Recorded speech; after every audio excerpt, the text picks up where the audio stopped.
I'm reading is Isaiah 55 this morning.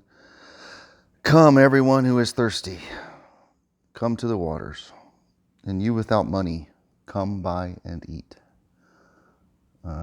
I think we all can relate to feeling like I really have nothing to offer God. Um, I don't really know what I need to do to make it to a place of security in my soul.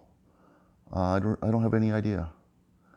No matter what I do, it seems to fall short, and God is inviting us to come and buy, in a sense, without paying. um, maybe he uses that term because Jesus actually paid for it. It isn't free. It was paid for, but it's paid for by Jesus. Our salvation is paid for by Him. Um, Come buy wine and milk without money and without cost. Why do you spend money on what is not food and your wages on what does not satisfy? Listen carefully to me and eat what is good, and you will enjoy the choicest of foods. Pay attention and come to me. Listen so that you will live. It just seems that we have, I'm looking around at our world and at our country, and we've turned away from the foundation of our Christian heritage as a nation.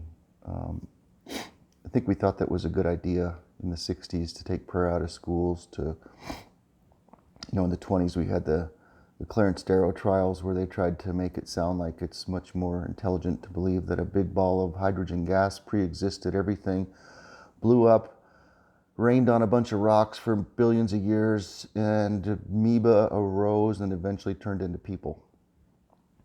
And that somehow is supposed to be much more intelligent than believing that a God who loves us, created us, and existed from eternity past and will exist forever.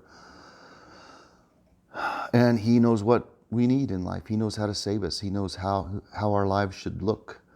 And so we just have spent from the 1920s, the Clarence Darrow trial, and then the 60s with the cultural sexual revolution and all that stuff. And now we got another revolution where we're going to try to change everything again, it looks like.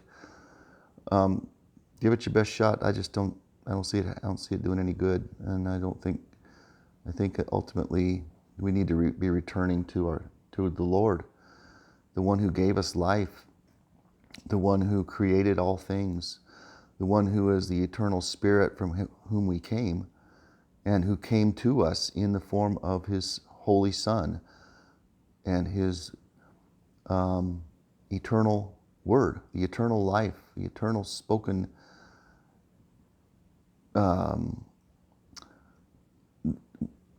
what's the word I'm looking for? He is who we need. He is our relationship to God. He's the Word. He is the expression of truth.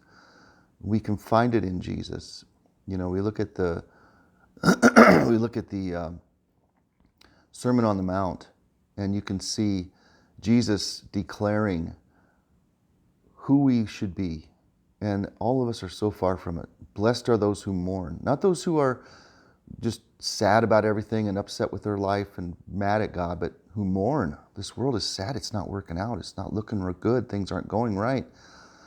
God help us.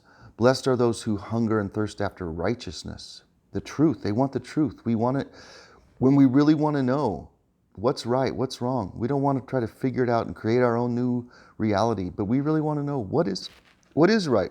What did God create us for? Blessed are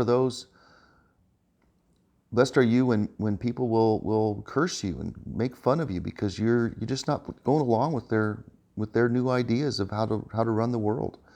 Jesus said all this in the Sermon on the Mount and other things as well. And He's calling us to live a life that is connected to our Father, and He's the way to find that. And Jesus is our salvation.